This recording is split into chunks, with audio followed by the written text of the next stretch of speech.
എരവിമംഗലം ഷഷ്ടിക്കിടെ സംഘർഷം. സംഭവത്തിൽ Nadathara panchayat vice president PR Rajith, panchayat അംഗം KJ ജയൻ, ബ്ലോക്ക് പഞ്ചായത്ത് അംഗം അമൽറാം തുടങ്ങി നിരവധി പേർക്ക് പോലീസിന് ലാത്തിയടിയേറ്റു.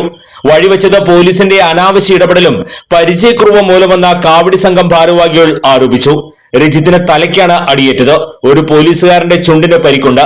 ഷഷ്ടിക്കെത്തിയ ചിറ്റിച്ചേരി സ്വദേശിയെ പോലീസ് കൺട്രോൾ റൂമിൽ പിടിച്ചിരുത്തിയതിനെ തുടർന്നാണ് രാത്രിയിൽ സംഘർഷം ആരംഭിക്കുന്നത്. വനിതാ പോലീസുമായുണ്ടായ തർക്കത്തെ തുടർന്നാണ് ഇയാളെ പിടികൂടിയെന്നാണ് പോലീസ് പറയുന്നത്.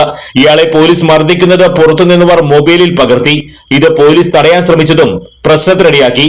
തൊട്ടടുത്ത ബുക്ക് സ്റ്റാളിലുണ്ടായിരുന്ന ജനപ്രതിനിധികളും പാർട്ടി ഭാരവാഹികളും പ്രശ്നത്തിലിടപെട്ടത് വീണ്ടും തർക്കത്തിനിടയാക്കി. തുടർന്ന് വാക്കേറ്റവും ഉന്തും തള്ളുമായി. സംഘർഷത്തിനിടെ പോലീസ് ലാത്തി വീശി. പ്രശ്നത്തിലിടപെട്ട നേതാക്കൾക്കും ചുറ്റും കൂടിയിരുന്നവർക്കും അടിയേറ്റു. ജനപ്രതിനിധികളാണെന്ന് പറഞ്ഞിട്ടും പോലീസ് കയ്യേറ്റം ചെയ്യുകയായിരുന്നുവെന്ന് നേതാക്കൾ പറയുന്നു.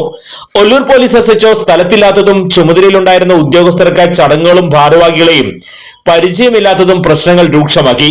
കൂടുതൽ പോലീസിനെ സ്ഥലത്തെത്തിച്ചാണ് സംഘർഷം പരിഹരിച്ചത്. കാവടി സംഘങ്ങൾ ക്ഷേത്ര മൈതാനത്ത് പ്രവേശിക്കുന്നതിൽ പോലീസിന്റെ ഇടപെടൽ രാവിലെ മുതൽ തർക്കത്തിനിടയാക്കിയിരുന്നു. ദേശക്കാവടികൾക്കുള്ള സമയക്രമം നേരത്തെ നിശ്ചയിച്ചിരുന്നതാണ്. സംഘങ്ങൾ തമ്മിലുള്ള അകലം സാധാരണ പാലിക്കുന്നതിനേക്കാൾ അടുത്തു നിൽക്കാൻ പോലീസ് നിരന്തരം നിർദ്ദേശിക്കുന്നുണ്ടായിരുന്നു. എന്നാൽ ഇത് മേള സംഘങ്ങൾക്ക് തടസ്സമുണ്ടാകുമെന്നും പോലീസ് ഇടപെടൽ ആവശ്യമില്ലെന്നും ഭാരവാഹികൾ പറഞ്ഞതും തർക്കത്തിനിടയാക്കിയിരുന്നു. കാവടി സംഘം ഭാരവാഹികളും ക്ഷേത്ര സമിതിയും കൺട്രോൾ കമ്മിറ്റിയുമാണ് സമയക്രമം നിയന്ത്രിച്ചിരുന്നത്.